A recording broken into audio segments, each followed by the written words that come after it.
IBO 3 का part 11 का India foreign trade, Bharat का विदेशी व्यापार के इंपोर्टेंट क्वेश्चन एंड आंसर।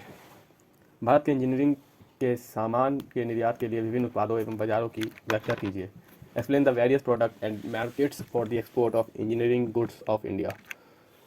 विगत वर्षों यानी वित्तीय वर्ष में भारतीय इंजीनियरिंग उद्योगों ने निर्यात क्षेत्र में प्रभावशाली वृद्धि दर्ज की है। इस क्षेत्र का निर्यात 1996 से 97 में 5.16 करोड़ रुपए से बढ़कर 14,000 करोड़ रुपए हो गया तथा 1998 से 99 में और बढ़कर 17,191 करोड़ रुपए तक पहुंच गया। भारतीय इंजीनियरिंग निर्यात का एक महत्वपूर्ण लक्षण यह है कि सीमित कमी के अपवाद को छोड़कर 1992 से 93 तक इस क्षेत्र ने नई ऊंचाइयों को प्राप्त किया। विशेषकर विकसित देशों में औद्योगिक मंदी तथा मध्य पूर्व में निर्माण गतिविधियों के लगभग पूर्ण होने की इंजीनियरिंग क्षेत्र के निर्यात को स्थिरता प्रदान की। यद्यपि 1993 से 94 में इंजीनियरिंग के सामान का निर्यात गिरकर 1,000 करोड़ रुपए हो गया, जबकि इस स्थिति में पुनः सुधार 1987 से 88 के दौरान हुआ, जब इंजीनियरिंग के सामान के विदेशी विनिमय उपार्जन में 1448 करोड़ रुपए की एकाएक वृद्धि हुई और वर्ष 2005 से 6 में 88,782 करोड़ रुपए, जो 1,19,349 मिलियन पश्चात इस क्षेत्र में निरंतर विकास की दिशा प्रदर्शित हुई। भारतीय इंजीनियरिंग के उत्पादों के निर्यात को उच्च वृद्धि का कारण मुख्यतः विशाल आर्थिक ढांचे तथा तकनीकी कौशल का विकास है। कुछ अंतर्राष्ट्रीय विकासों जैसे कि विकसित देशों में उच्च श्रम लागत तथा प्रदूषण की समस्याओं के साथ खड़ी तथा दक्षिण पूर्व एशिया में अत्यधिक वृद्धि निर्माण तथा विकास कार्य संबंधी कार्यों ने भी इंजीनियरिंग निर्यात को अत्यधिक प्रोत्साहन प्रदान किया है। इसके अतिरिक्त विकासशील राष्ट्रों द्वारा प्राथमिकताओं की सामान्यकृत योजना के अधीन विकासशील देशों द्वारा प्राप्त स्वीकृति रियायतों ने हमारे इंजीनियरिंग निर्यातों की प्रतिस्पर्धा शक्ति को और मजबूत प्रदान किया है। इसके अलावा हमारे कुछ ज्ञानी व्यापार भी विकसित तथा विकासशील देशों में कई इंजीनियरिंग उत्पादों को अत्यधिक प्रभावशाली तरीके से विक्रय हेतु समर्थक रहे हैं। इसके अतिरिक्त 60 के दशक के मध्य भारतीय रुपये के अवमूल्यन निर्यात की प्राथमिकता पर विचार करते हुए निर्यात नीति प्रस्ताव पर विचार, निर्यात गृहों को मान्यता, आयात का उदारीकरण, लाइसेंसिंग तथा विनियोग नीति में छूट तथा कई निर्यात लाभों का सुविधाओं का प्रारंभ आदि कारणों से भी भारतीय इंजीनियरिंग निर्यातों के विकास को प्रोत्साहन प्रदान किया गया। इसके अंतर्गत खंडनीय वितरण, डैनियल डिस्ट्रीब्यूशन, भारतीय इंजीनियरिंग निर्यात में वस्तुओं की एक विस्तृत श्रृंखला शामिल है। यद्यपि प्रारंभिक 60 के दशक में इस क्षेत्र में प्राय इस्पात तथा कच्चे लोहे पर आधारित वस्तुएं जैसे कास्टिंग, बाल्टी, ड्रग, इस्पात की नली, संदूक, हाथ से प्रयोग होने वाले औजार, कृषि उपकरण, बिल्डर्स हार्डवेयर, ताले, पैडलॉक, इस्पात का फर्नीचर, एल्यूमिनियम, पीतल तथा तांबे के बर्तन, बिजली के पंखे तथा भंडारण बैटरियां शामिल थी। परंतु इस क्षेत्र में परिवर्तन विदेशी प्रौद्योगिकी के प्रवेश के पश्चात हुआ। वर्तमान में देश से निर्यात की गई प्रमुख वस्तुओं में पूर्ण वाहन, एल्यूमिनियम के उत्पाद, बाईसाइकिल तथा पुर्जे, स्वचालित पुर्जे, आंतरिक स्वजलन इंजन, इस्पात के उत्पाद, औद्योगिकी तथा स्वास्थ्य संबंधी कास्टिंग, हाथ से प्रयोग होने वाले औजार तथा छोटे औजार, टेक्सटाइल तथा बुनाई मशीनरी, औद्योगिकी मशीनरी, विद्युत शक्ति मशीनरी, तार तथा केबिल और प्रबंधक कार्य, परामर्श सेवाएं आदि शामिल हैं। दूसरा, इंजीनियरिंग के सामान हेतु बाजार। इस क्षेत्र में लगभग 100 से अधिक देश, जिसमें विकासशील तथा विकसित दोनों देश शामिल होते हैं। यद्यपि 70 के दशक के मध्य तक हमारे इंजीनियरिंग निर्यातों का मुख्य भाग एशिया तथा अफ्रीका को भेजा जाता था, परंतु 80 के दशक में इस दिशा में विकसित देशों के उत्तरोत्तर बढ़ते हुए अंश के साथ साथ इस परिदृश्य में परिवर्तन दृष्टिगोचर देखने को मिले। वर्तमान में भारतीय इंजीनियरिंग के सामान के प्रमुख बाजार USA, UAE, Singapore, UK, Germany, चीन, श्रीलंका, इटली, दक्षिण अफ्रीका तथा सऊदी अरब है। इस क्षेत्र में यह मोड प्राय देश में उद्यमी योग्यता तथा उनके उत्पादों सामर्थ्य सुधारों के कारण संभव हुआ। वर्तमान में इंजीनियरिंग के सामान का निर्यात क्षेत्र निरंतर विकास के पथ पर अग्रसर है, क्योंकि विश्व में अनेक अर्थव्यवस्थाओं की स्थापना तथा नई व्यापारिक प्रणालियों के साथ भारत का युग्मन भारतीय इंजीनियरिंग निर्यात के विकास हेतु अत्यधिक अवसर प्रस्तावित करता है।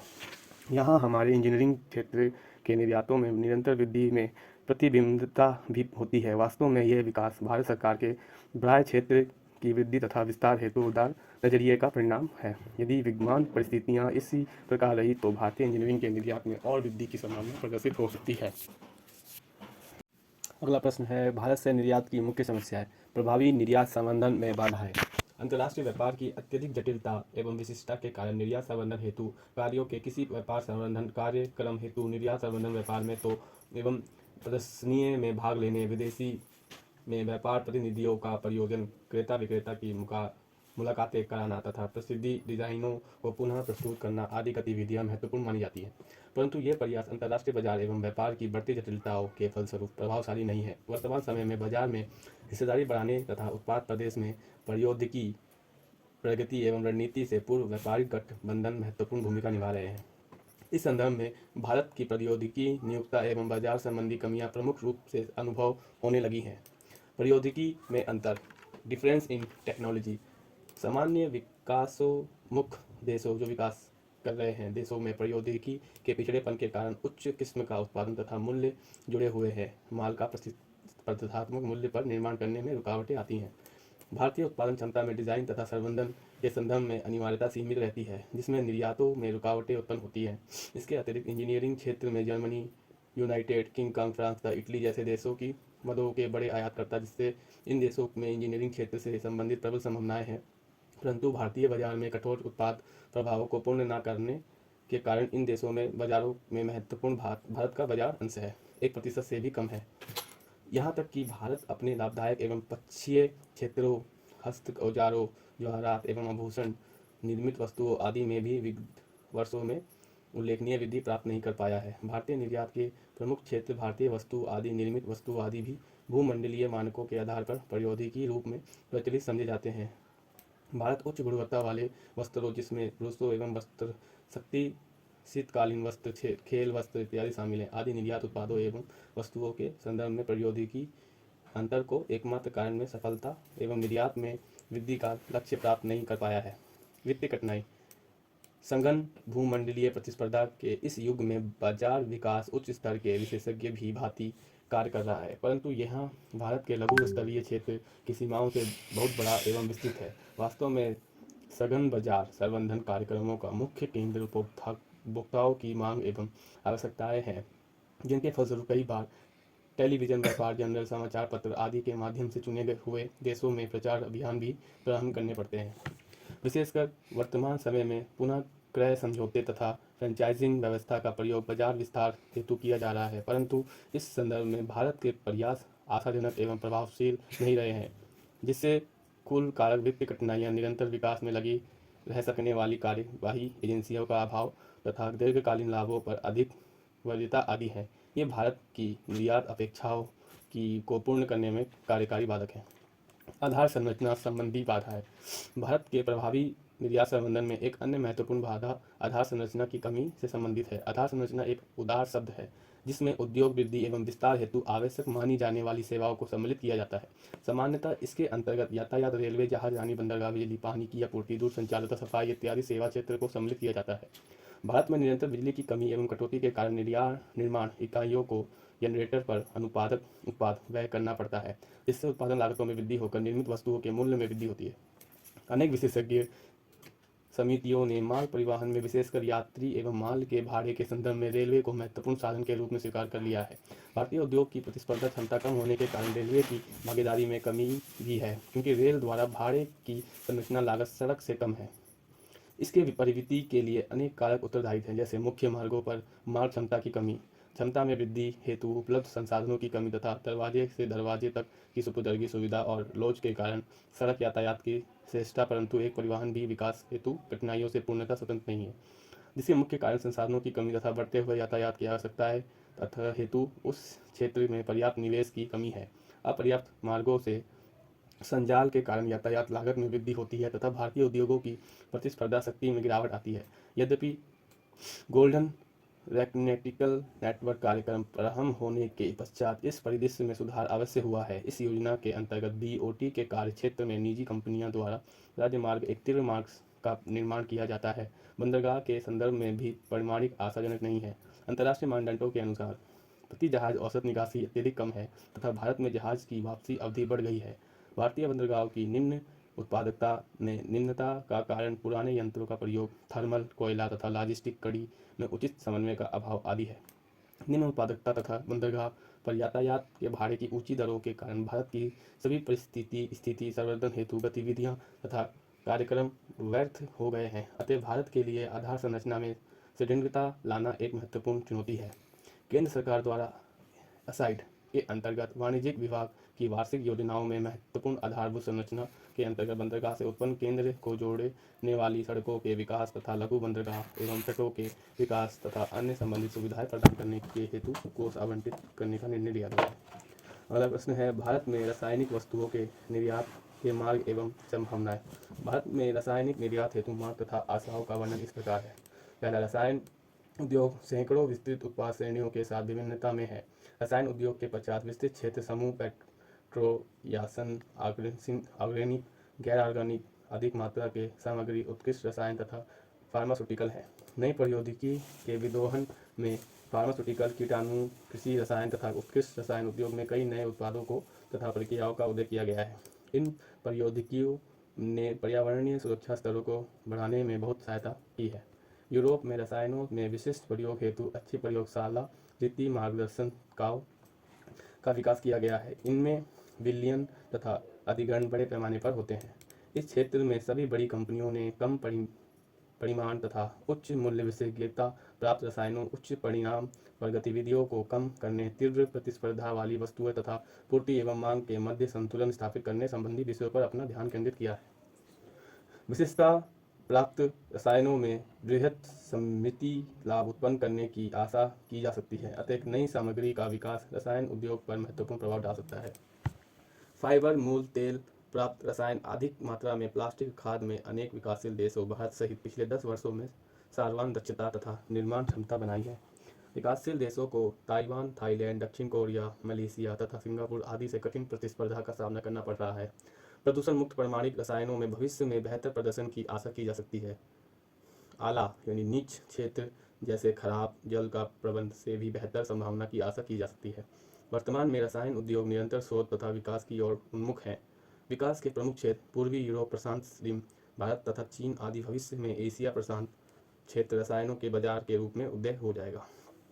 विकासशील एशिया प्रशांत अर्थव्यवस्थाओं में ज़्यादातर नियोजित विनियोग तथा थैलियन तथा एरोमेटिक्स का निर्माण करने वाले रासायनिक कच्ची सामग्री कॉम्प्लेक्स के लिए या औद्योगिक वृद्धि हेतु रासायनिक कच्ची सामग्री का निर्माण करने वाले प्लांट के लिए है। एशिया निर्माताओं ने अनेक महत्वपूर्ण क्षेत्रों में अपने बाजार अंश को बढ़ाया है। एशिया प्रशांत क्षेत्र हेतु उन सभी सिंथेटिक फाइबर के 34% तथा सभी निर्मित प्लास्टिक के 17% की गणना की गई है। अगले 5 वर्षों में प्लास्टिक के बाजार की 10% की वार्षिक वृद्धि अपेक्षाकृत है। पूर्वी एशिया प्लास्टिक तथा टेक्सटाइल के विस्तार से अतिरिक्त सामग्री का रंगने के मामले में रसायनों की मांग में वृद्धि होगी तथा फाइबर क्षेत्र में भी वृद्धि के क्षेत्र के रूप में देखा गया है। रसायन उद्योग पर्यावरण चिंताओं के संदर्भ में अधिक सचेत हो गया है, इसलिए भारत भी इन कठोर पर्यावरणीय मानदंडों से नहीं बच सकता है। तो स्पष्ट है कि रसायन निर्यात के बढ़ते हुए बाजार पर कब्जा करने हेतु भारत को उच्च गुणवत्ता प्राप्त पर्यावरण मित्रवत रसायनों का उत्पादन करने की आवश्यकता है। अगला प्रश्न है, भारत से कपड़ा एवं वस्त्रों के निर्यात के लिए किए जाने वाले करार कॉन्ट्रैक्ट के निहितार्थ। कपड़ों और वस्त्रों पर नया करार विकासशील देशों द्वारा प्राप्त अति महत्वपूर्ण उपलब्धियों में से एक है, जिस पर उरुग्वे राउंड में लिए गए निर्णय अर्थात बहुपक्षीय व्यापार सौदे पर 1994 के बाद हस्ताक्षर हुए। इसके अंतर्गत विकसित राष्ट्र MNT के अंतिम राउंड में कपड़ा तथा वस्त्र क्षेत्र को गैर शासन में सम्मिलित करने की सहमति जाहिर की गई। भारत ऐसी वस्तुओं के लिए प्रतिबंधित MFA कोटा पर शासन समाप्त करने तथा गैर विभेदात्मक और नियमों को शीघ्र ग्रहण करने संबंधी अभियान में सबसे आगे था। अतः भारत ने इस करार द्वारा एक महत्वपूर्ण उन्नति का प्रतिनिधित्व किया। इस करार की महत्वपूर्ण विशेषता यह थी कि यह थाउन द्वारा निर्दिष्ट विभेदात्मक कोटा शासन को विशिष्ट समय अवधि 10 वर्ष के अंदर समाप्त कर देगी। भारतीय निर्यातकों को इस करार से प्राप्त लाभों का वर्णन इस प्रकार है। विकासशील देशों के मध्य वस्त्रों के उत्पादन तथा निर्यात का संबंधित लागत तथा विपणन कौशल के साथ इच्छानुसार पुनर्वितरण हुआ। अंतर्राष्ट्रीय तथा प्रत्येक निर्यातक देश के अंदर अधिक प्रतिस्पर्धात्मक व्यापारिक पर्यावरण का निर्माण, विनियोग में महत्वपूर्ण वृद्धि तथा प्रौद्योगिकी क्षमता उन्नतीकरण।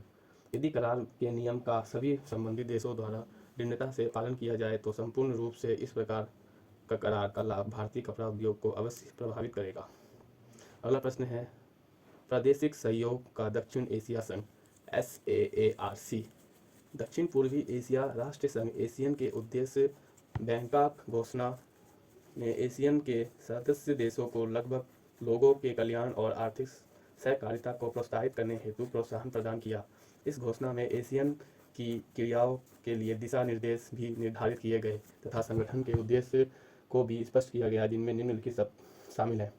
सहकारी कार्यक्रमों तथा आर्थिक, सामाजिक और सांस्कृतिक विकास को प्रोत्साहित करना, बड़ी शक्तियों की प्रतिद्वंद्विता से विपरीत क्षेत्र में राजनीतिक और आर्थिक स्थिरता को संरक्षण प्रदान करना, अंतर्राष्ट्रीय मतभेद के संकल्पों के लिए न्यायाधिकरण का कार्य करना। एशियन का पालन सम्मेलन फरवरी 1976 में बाली, इंडोनेशिया में हुआ, जिसमें 5 सदस्य देशों ने दक्षिण पूर्वी एशिया में मित्रता और सहकारिता के संधि समझौते और एशियन के साथ सहयोग की घोषणा पर हस्ताक्षर किए। इन दोनों दस्तावेज प्रादेशिक शांति और स्थिरता को सुनिश्चित करने और सभी शांतिप्रिय राष्ट्रों के साथ सहकारिता की आवश्यकता में वृद्धि तथा आर्थिक व सामाजिक वृद्धि को प्रोत्साहित करने के उद्देश्य को प्रदर्शित करते हैं। इस सभा में जकार्ता में एक छोटे स्थायी कार्यालय का निर्माण किया गया था, जो प्रशासनिक सहायता हेतु और दक्षिण पूर्वी एशिया राष्ट्रीय संघ क्रियाओं में सहयोग के लिए था। 1992 में सिंगापुर में संपन्न हुए सम्मेलन सभा में एशियन की स्थापना एक मुक्त व्यापार क्षेत्र के रूप में हुई।